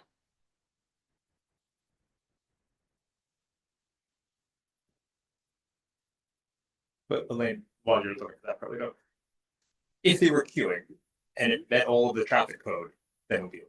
Yes, and it does meet the traffic code. So queuing in and of itself is fine as long as it meets all the other codes. But we do believe that if they was queuing, it wouldn't be the traffic code. But it has nothing to do with queuing or not queuing. It's the numbers in the code. Okay. That delay ranges from 9.5 to 10.7 seconds, depending on peak hour. You sure it's not 10.8? And so, we've talked a lot about the morning hours, but the afternoon staggered hours would span from 3:30 to 6 o'clock, I think the applicant said. What would the afternoon hours of 4:30 to 6:30. 4:30 to 6:30. I don't know if anybody's traveled on Broadway during those hours, but that's far worse than morning hours. Especially, and from September through March, can be disaster. short days, it's nighttime, you know, they're gonna be picking kids up in the dark, making left turns in traffic. Pretty bad right there. One of the reasons we wanted to see the impact on the off-peak by moving a bunch of people to the off-peak could create a bigger problem. On the Part of afternoon, analysis. We've been Yes. talking about the morning, but the afternoon, the evening is part of the analysis as well. Yes, so the afternoon has always been a concern. The applicant analyzed not only the morning, but also the afternoon school dismissal peak and also the evening peak hour. And based on the results of the analysis, they were able to mitigate all the impacts. Right, a tenth. Or Point 1 seconds. So that's some location. which gets us back to, you know, we don't want to make a mistake. That's why we're saying, cut back and beat the first test, and assuming you meet the 144. And it's, again, I have to think that you're not going to get 180 students the first day. So you have to build up. It's like any business, you build it up. And as you build it up, stop at 144 and do a test. Then move up to the next 10% level, or whatever we said, 152. Thank you. Anything else? Right, no, that's it. Thank you very much. Anybody else in person? Go. I'm just sorry. Tony Altamira from One Meadowbrook Road. I'm just following up on a letter that our council submitted. It's traffic related because it has to do with the size of the Primrose facility, which impacts. I know what you're gonna say, so why don't we let him speak on traffic first, and then we'll come back. Okay, We're aware. all right, thank you.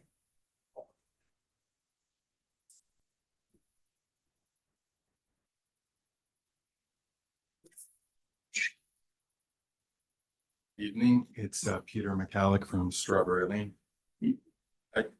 I'm a little surprised to hear the West Orange parking analysis being cited as authority for the trip generation.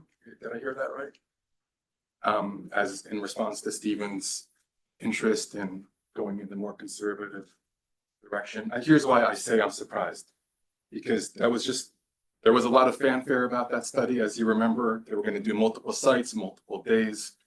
It ended up being just one day at one site. And do you remember what they actually found is that the school with a capacity of 194 students, where only 62 showed up that day? That's what it says right here. I'm not sure how representative that is, in other words. I mean, they told us that only the majority of students show up every day. So I think it would be maybe more accurate to see what does a full house day look like. We're going to be touting that as evidence of the trip generation. So in response to that, I believe the 62 represents the number of vehicles in an hour, and there were more vehicles coming off peak, but I did not do that parking study. I did not do that trip generation study, I would call it, but I would defer to Carlito to respond. Yeah, the 62 number is what we actually observed during the most critical peak hour of coming in. So it wasn't that the school only had 62 students that day. That was the maximum number arriving in any hour. But that is the 62 that you're using, this kind of. No, we're using the IT data in accordance with traffic engineering practice. All that did was verify that the IT data was higher than the actual counted trip rate. So the IT data that we're utilizing is conservative. Okay, but the difference was what, minimal, right? I mean, talking about tenths. It was higher. It was higher by several vehicles in terms of the estimates. If I could just ask one more question about something that you cited earlier. And this is not to pick on you, it's just that you happen to pick the one number that I was also interested in. You mentioned when it came to Heritage Hill, there was the southbound intersection 66.8 was the loss of signal there. That's rated E. and that's the existing. So I guess the question was like, if you go back and you look at the AKRF original report in 2023, their existing for that same spot is 76.1, so an F. And I guess maybe I'm not the only one trying to understand why would there be a difference in existing, since that's the baseline. So that's not considered a very large increase in delay. So I can explain that in a number of ways. They might have used different, slightly different volumes, maybe shift 15 minutes. But I think the biggest contributing factor is the AKRF study, which I helped out on, used an older version of Synchro because this was 2 or 3 years ago. There is a newer version of Synchro, version 12, which is what DTS Provident is basing their study on. So that is enough. The methodologies have changed slightly. We're also looking at a new highway capacity manual, which has minor updates in methodologies, which could explain all of those. But we can Carlito and I can dig deeper and try to understand that. Okay. I have a feeling I know what your answer is going to be for the related question of why there would be situations where the no build scenario actually shows less traffic than the existing scenario. I mean, despite the fact that you're adding in 3 or 4 years of traffic. So I had addressed that a few minutes ago. Sometimes it's an anomaly in the analysis software itself, where if the intersection is at capacity or above capacity, once you add a few more vehicles, results shift. And sometimes it shifts lower, most of the times it shifts higher. But again, that's something that I'll need to dig deeper into, and I'll coordinate with the applicant's traffic engineer to review to make sure they're accurate. And then if I could just come back to something about the drop-off lot. Chairman Freddie, I think last year when this first came up, I think if I remember correctly, you expressed some skepticism about the need for a drop-off lot, given like what you'd seen at the Main Street School, that experience. You know, especially because in this situation, there wouldn't be anyone actually policing the slots. So I'm just putting this out there, but I mean, if you're staggering to the point where there are only 63 students arriving in the AM peak, do you really need a daycare drop-off with an underground parking garage that size? I mean, the school, I mean, that is, if you're right there in that neighborhood, that to me is actually the most objectionable part of all this, right? Because even in our business district, our most commercial zone, we do not allow drive-throughs, right? There is like there's a kind of obnoxiousness associated with a drive-through that I think just doesn't feel right for Irvington. And I know I'm not the only one who's thinking that. So I guess I just wonder if you're gonna have a 111 car garage and only 63 students arriving in the peak, do you really need the drop-off in the first place? And if they have coverage issues, well, there's another way to save on some coverage too. Thank you very much.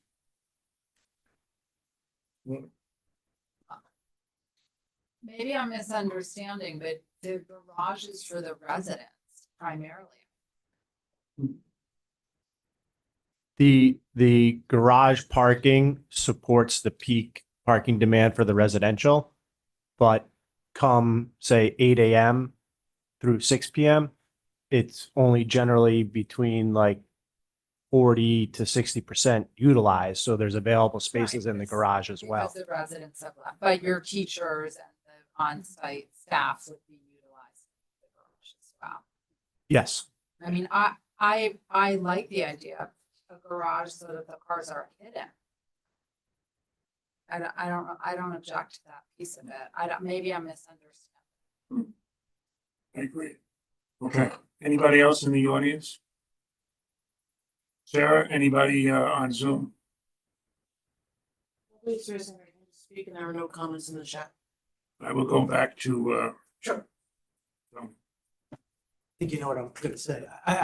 well, we saw Darius. Yeah, so, yeah, I mean, essentially, we think this is new information. It's really the first time we're seeing the composition of the Primrose facility, actual numbers.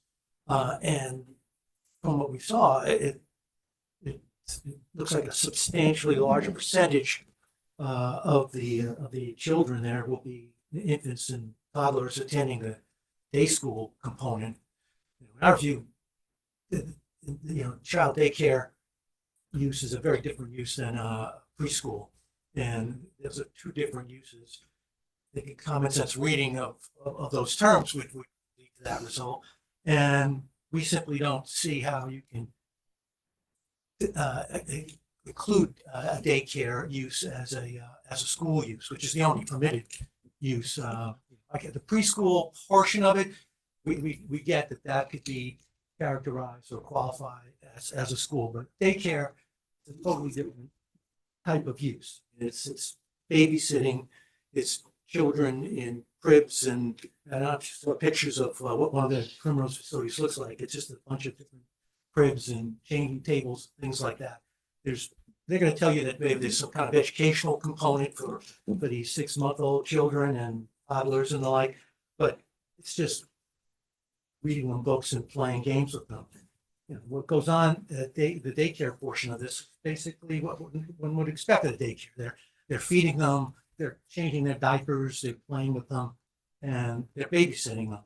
Just not, I don't think a common sense reading of the term school would lead to the result that this is a school. And it's basically a 40% increase in the number that they originally suggested. They originally were saying that maybe 30 out of 180 would be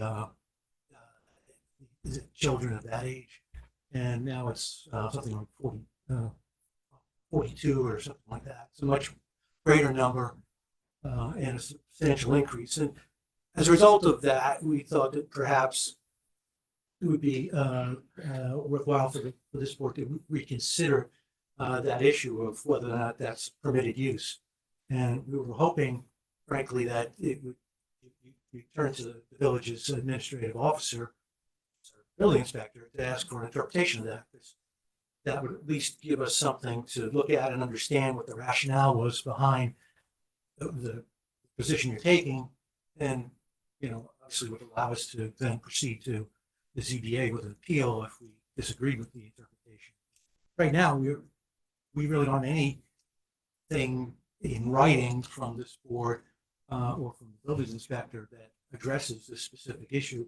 It's just, we were just told that it was considered and you made a determination a while back, and that determination was clearly made on facts that are different than the facts that we now have. So we think it's appropriate for you to reconsider it, and we ask you to consider asking for an interpretation so we have something formal in the record. For clarity, we didn't make a determination, we just moved on. We asked questions, much like any particular aspect of a submittal. We ask questions, applicant gives an explanation. We're happy with the explanation, we move on, which we did back then, maybe around the third meeting.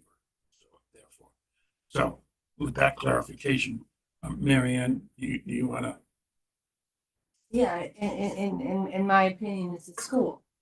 A school is defined as a place that provides instruction, and the description of the Primrose School, both by Mr. Varma several months ago, and probably almost a year ago by now. And in the brochure we received yesterday, it was attached to Kathy Zelantis' letter. I think the Primrose School, including every level of it, fits that definition. I don't think Let her finish though. So in my opinion, the Primrose School is a school, and therefore it's permitted in the MFO district. Additionally, even if there is a daycare component, it's not considered a school. The daycare would be a permitted accessory use to a school. In fact, could you ask them not to make faces at what I'm saying? I didn't Just make shocked by faces what at you what said. she was saying. You Sorry. can be shocked. Well, as a judge, having been on a jury and having a defendant make faces to the jury, the judge has reprimanded them. This is not a court of law, but we'll politely ask. And in fact, these days, most schools have after-school programs that provide childcare for several hours after and sometimes before regular school. Finally, there's a number of cases decided by the Second Department Appellate Division. You're a lawyer. That's the court that, the appellate court that covers Westchester County, holding that daycare centers are permitted accessory uses in religious uses, in large part because of clearly and strongly, I'm quoting from one of the cases, clearly and strongly stated and restated state policy to promote the development of daycare services. That's why the Good Shepherd, I guess Presbyterian school, has daycare there as accessory to that use. So if daycare is a permitted accessory use, and the courts have held it in several cases to a religious use, it certainly is permitted as accessory to a school use. Not incidentally, there's a standalone child care center in Irvington, the daycare center, the Irvington Children's Center. It used to be located at the middle school. Now it's at St. Barnabas. It's not part of the church. So in my opinion, daycare is a permitted use in the village, but I believe this is a school. That's my opinion. Yeah. And you researched this to some extent. Well, first thing is, it's not in front of me to make a interpretation. It's not a building permit. It's not a change of use application, it's a site development plan approval. So I don't have anything to say. In researching, I did notice that uses can be all considered educational. Both the under 2.5, over 2.5, nursery school, and school are all classified as educational uses in the use code of the New York State Building Code. The statute says school, and it's not defined. So when you look at other definitions of what school is, daycare would not fall within the definition. The ancillary use argument, that's for preschool, they're pre-K. There are plenty of elementary Language is schools that have- no, the language in all of them and the cases, the ones here may be preschool, is daycare center, not preschool, daycare center.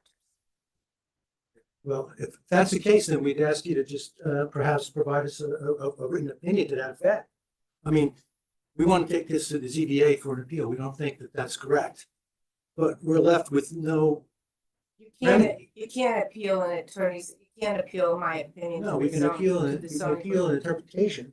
Not by to the- the zoning board. By the village administrator, Yeah, well- administrative official, administrative officer. Which I'm not. Who's responsible for making, you're not, Ed Right. is, he's responsible for making those interpretations of what a permitted use is. That's how the statute works. It's designed to work that way. And in theory, if that's what's given, we're able to then have some kind of recourse. He's saying it's not before him. It sounds like it's before him. If we're having this conversation. Sounding like in fact is different. I know the planning board is not empowered to do that, and it's in Under state law, State law. state case law, the Yeah, planning planning board does boards not don't have the do that. authority to Right. decide on permitted uses. Right, no, it's the, under the state law and the Irvington's village code, the administrative officer, happens to be the building inspector under our code, is responsible for making interpretations in the first instance, in this case, of what a permitted use is. So it would be appropriate for Ed to make that the interpretation. And perhaps the way that he would be able to do that is if planning board were to request that he provide that interpretation, just so we can have it clear and articulated. And if he has to defer with the attorney to come up with an opinion that justifies the interpretation, that's fine. But right now we have nothing. And I have my attorney, the village attorney's opinion. Yes, but we can appeal that to the ZBA. We are being stripped of our right. There's always a right. Eventually, there's always a right. You're not being stripped of the right. What we're saying, what's occurring is that it's premature. Is this what, Mike? I didn't. hear you. It's premature because there hasn't been anything that's come to the building inspector for him to make a determination. And when he makes that determination, whether in the issuance of a building permit or then at that point, you can challenge it then. I think that's what you're hearing. It's That may- premature. That may be, and I would just ask you to consider the fact that, given that the question of permitted use here is sort of a gating issue, it's the most fundamental issue. Are they allowed to do this within this new district? It's a new statute, there's no precedent. Arguably, it's the most important thing that you need to decide up front, followed by whatever is permitted, what's the traffic implications and will that work? So I just ask you to consider requesting that the building inspector provide an interpretation to the board. And that may basically help with the issue that you have, which is it's maybe too big of a project to begin with. If they can't do a daycare piece, but only a preschool piece, that might be a different sized project. I think the building inspector, who's been here quite a while and has a vast experience in these areas, knows what his responsibilities are. And as an unpaid volunteer, I'm not in a position to tell the building inspector what his job is. Well, it's not telling you what his job is, just it's appropriate for the board to request an interpretation. I just told you. Unpaid volunteer, not my job. I don't view my job as telling anybody to do anything. All right, fair enough. All right, I appreciate your time. Does the applicant wish to opine on this little subject? I didn't want to interrupt the conversation. I think obviously I haven't been attending all of these meetings as you have, but I am aware that this conversation did come up early on in the process and substantively, excuse me. I'm sure Kathy might have seen the letter from their attorney. Yes. And she wrote a letter in response. And I'm familiar with that letter. Yes. And I'm not going to rehash the entire thing, but I will just say that substantively, this really isn't an issue, that there's nothing's different other than the same presentation in terms of the age range of the children is exactly the same. And they are all getting educational instruction. That is the intention. That is what the Primrose School is. That was what we submitted in our letter today. So I agree with Marion completely substantively. And I agree with the board's position procedurally. So I don't really have much more to say that. Anybody on the board here? The only comment I wanted to make was when we had asked Mr. Varma last year for his best estimate of the 180 students, how many of them would be 3 years or younger. He thought around 60, which would be a third. And I think he was pretty accurate about that. I'm not breaking it down between the infant program, the toddler program, the pre-path program. But if I remember the numbers that are in the breakdown, it's either less than 60 or pretty close to it. So I didn't see that there's been any change in that number. The issue for us has been originally the way to look at the Darius's letter is a daycare center a school? And I think now, and certainly I'm now convinced that no, it's whether the daycare center, as Marianne had said, is a permitted use within what might otherwise be a school. And I'm guided by what the village attorney has said. As well as what Ed had found out was in this New York State building code. Anybody else on the board wish to add anything? I agree with Mike. Does anyone on the board have an issue with moving on from this issue and getting back to traffic next meeting? We're okay with moving on? Yes. Okay, so we're moving on from the school thing. And I think we're done. You didn't want me to go through? Oh, I'm sorry, yes. We're done with the traffic for now. And we seriously want you to look at, seriously requesting, this I can request. Absolutely. We heard everything you said and we will consider it. Okay, but 20% reduction and with the idea that you're not gonna get probably not gonna get 100% anyway, so that's probably not an unreal ask. And then do the post implementation study, say, oh yeah, wow, look, that really meets it. And if it doesn't, it's a lot easier to go to get less from 144 down to some other number than from 180 down to. Obviously, that's something we have to talk about Yeah, for because- feasibility purposes, but we had a we hear what you're discussion saying. on, when do you do the post implementation? You're not going to do it the first day because you're not going to. No, of course. You do it 2 months later or 2 months after you reach maximum, which you may never meet. So that's why Understood. we thought it was a reasonable thing about 144, which is a 20% reduction from. And plus, when you tie in, you can check with your architect on the coverage issues that they may integrate very well. Thank you. Okay, we're done with that. Just one question, and I'm not sure the answer is clear for tonight, but just something to consider on your side as well is, as we're looking at the post-implementation study, is it going to be more of a one-time study, an ongoing study? Does it have any sunsetting associated with it? Or Elaine? So this is potentially for the board's opinion, but my thought was, once you're at full occupancy, study it at 2 months. And then if that looks okay, then the next study would be 6 months after that. And if that still looks fine, then potentially you can drop it or do it annually. But that decision I leave up to the board. Yeah, I think it.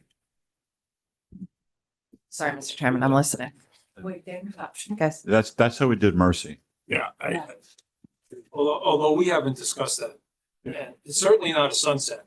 Yeah. Yeah. And I think in the case of the reduced number, 2 months after full occupancy at if we agree on it, at 144. Whatever that number is, yeah.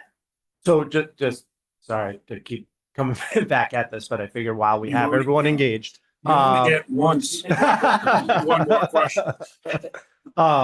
So hypothetically, we do the post-implementation study 2 months after. It proves out that the population can increase or restrictions could be lifted to some extent. That happens at that time, and then we come back and do another 6-month study with the new population. I think it'd be another 2 month study. Yeah, so once you reach the next level of student population, then 2 months after that, you do a study. I want to say that it's my willingness as to what the timing is depends upon what I next see. Yeah. And we haven't discussed at all. I mean, this is Elaine's recommendation, but we haven't discussed it. We haven't come to any agreement. The one thing we do want to know is we're serious about the implementation study. We're serious about wanting to get it right. We're serious about not coming close to getting it right, but we want a buffer. We Understood. want there to be room to be wrong. Yeah. Right? And as we said this we don't want to be wrong on the wrong side. And that you can't backtrack. You can't tear a building down. Understood. You can, but. So I don't think there'll be a sunset. But it may be that at some point there's a longer period of time. I mean, that's why I prefaced, like, I'm not expecting a final answer tonight. I just kind of get the thoughts going. Mercy submits annually or semi-annually. And they do parking twice a year. It's in part. It's a very different Yeah, I know, situation. different, but It's a it's different ongoing. It doesn't go away. situation. It's easier to, Understood. I'm not worried about traffic for Mercy. no, it isn't traffic. No, but it's just, part. I know. it's just, I was just mentioning it because it didn't go away, it didn't end. They still. Caesar, their special permit will expire X number of years. At that point, that's when you would renegotiate it. Yeah. All right. That would be a hard line where you would want to, and that's when Mercy College asked for more relief because they were doing so well they were in bad shape with parking originally. So you wouldn't get the straight answer Yeah. today in your first approval, but understand it could get done during one of Yeah. your, And we have the option of how long the permit is before renewal. I do have a question then. Assume this permit's for 5 years. So we're not gonna do 5 years. So whatever it is, whatever permit, well, whatever it is. Do we study traffic on the permit as it then exists? And so things change, so it's not it's gonna not, be, it's not based upon, or is it against the current standard? good question. I'm gonna say that again. I wasn't clear on what you were asking. Oh, well, in 5 years from now, lots of things can happen. Special permit is based on traffic situation data. If in 5 years, traffic study shows there's an issue, but tons of things have changed in the town and built, we're having trouble, where does that leave us? I don't think, no one has the answer to that, but that's can only also a control- question. I doubt it's gonna be a 5-year permit. No, that's the point. Point is That's the maximum. We can only control what happens on our property, right? Yeah, like, That's the question. exactly. That's exactly what you're saying. We can't control, we're already taking into consideration potential other developments, the Toll Brothers. But who knows what could change 5, 10, 20 years down the road. So that was why one of the areas that we had suggested doing as part of the post-implementation study was the driveway, because that's what we can control. That's our property. But future events could also negatively impact you and require you to take even more serious mitigation measures. Right? I mean, for example, if the state was to follow through on its Route 9 corridor, it may be that for you to meet the traffic code, you might have to reduce your student population drastically or stagger it drastically or something else at the time of the renewal. Is that how we would be addressing it? I mean, I think there has to be a status quo as to what our baseline is and where we're starting from. I'm just asking a question. Yeah, and I'm just, that's my thought, is that if there are other circumstances, what would you say about any other development in the village? I mean, you kind of have to start with the baseline of what we're proposing, what we're estimating. The function of the post-implementation study is supposed to be where do we land in terms of what was contemplated during this process? Other developments don't require a special permit. I'm only talking about the special permit process. So just the school aspect of it. Yeah, I just don't know. As I'm listening to the conversation. Well, your next door property, that would develop next year. And there's no room left next door property.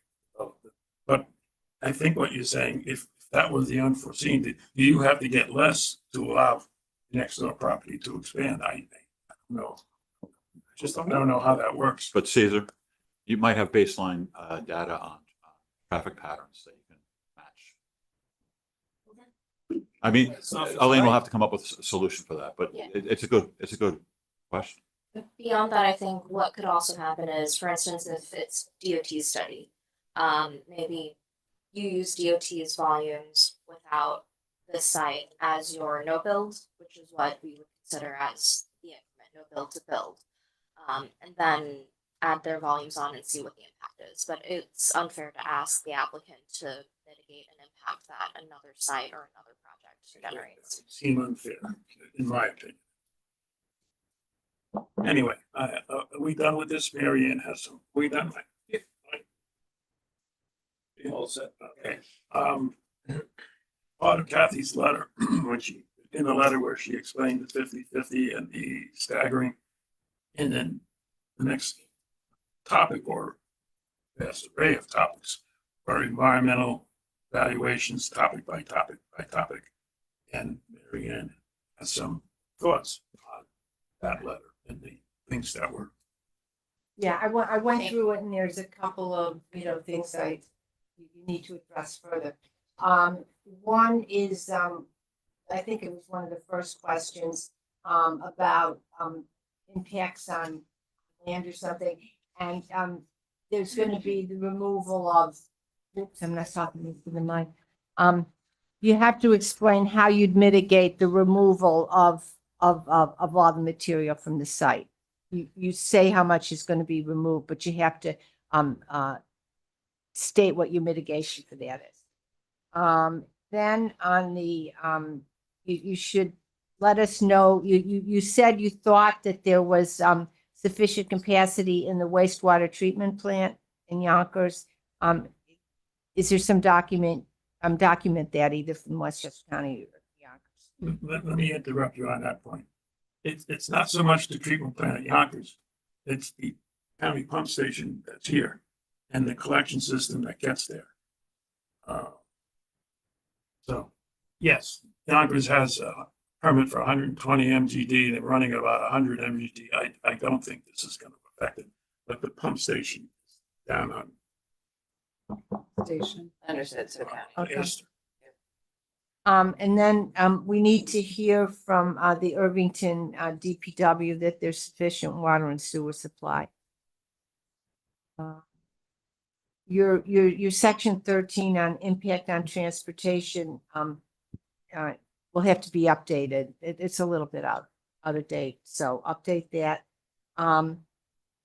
The section 15, the impact on noise, said that the rooftop terraces will have limited access hours under the village code. And it wasn't clear to me which code section you were referring to. I don't remember that there's something about hours in the code, so you're referring to. And then, well, I know you're working on this. We need input from the fire department, police department, ambulance corps, I guess from the school. There's going to be some impacts on the school, so we should hear from the school. Not about your school, but about the understood. residential School units. Rocco was looking. And that's it. And then there's a bunch of site issues, site and engineering issues that Ed and Doug will question on, and then also a bunch of landscaping issues that you work with Suzanne Nolan on. Those, I think those should. Yeah, if I recall, the landscaping issue is, you switched from, I forget, you switched from whatever to a tree that has a short life. Predominantly a tree that has a short life and that needs to be worked on. And I should make another clarification. We have a tree commission in this community. They wrote a dissertation and I sent it over to Susan Nolan, our landscape architect. So we're not dealing with two letters. And she's going to look at that and incorporate it in her thoughts. One landscape thought. But both letters talked about these trees that have short lives. And as I mentioned to Kathy, I think we moved it, but a major concern was placing the stormwater treatment system at a location that doesn't impact the planting plan. You can't put plants on top of a treatment system.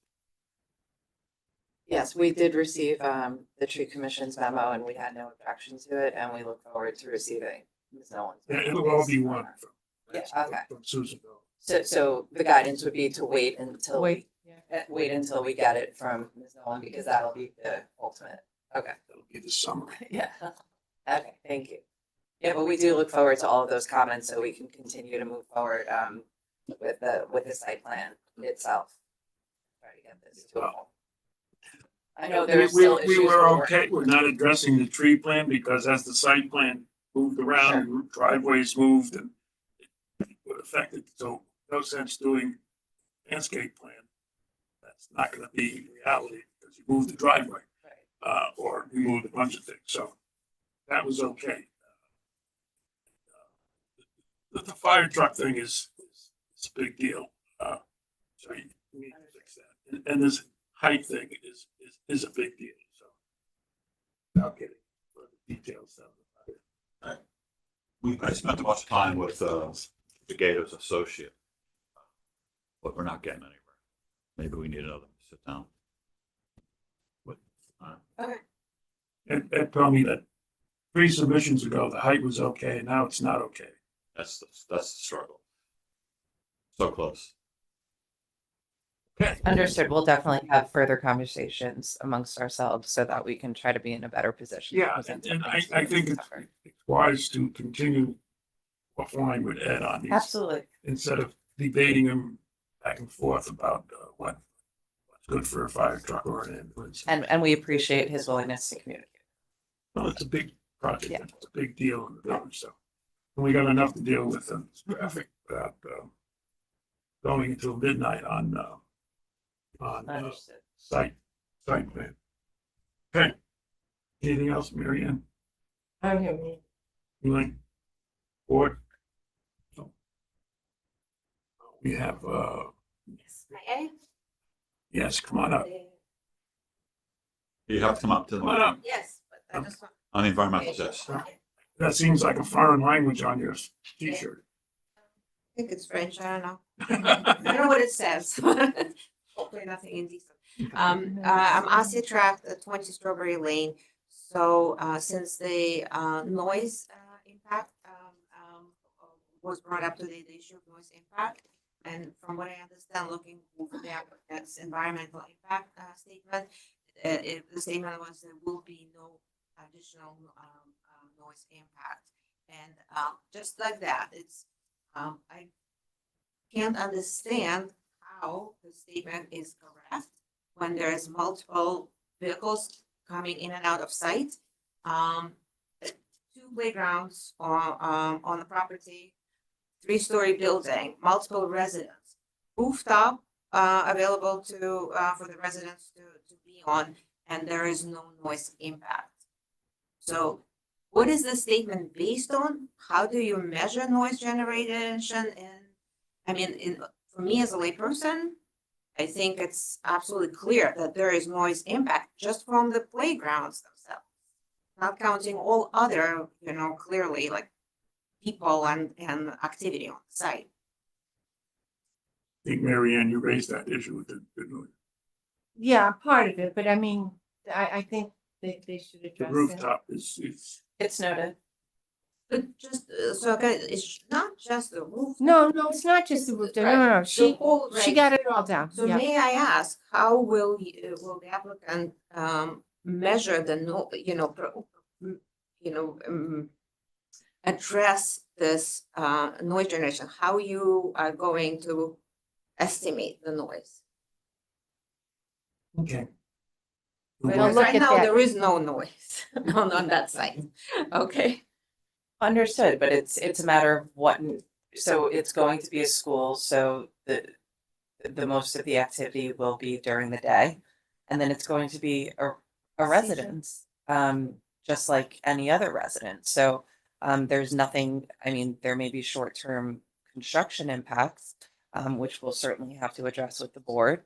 But there's nothing that's going to be related to this use that would be out of the ordinary or isn't permitted or contemplated for the zone.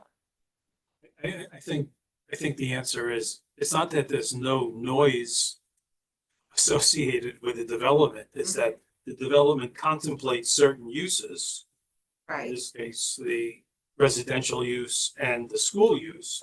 And the noise associated with that is the noise that's normally associated with residential use and school use. It's not nothing out of the ordinary. That's what we would normally be worried about. What is out of the ordinary?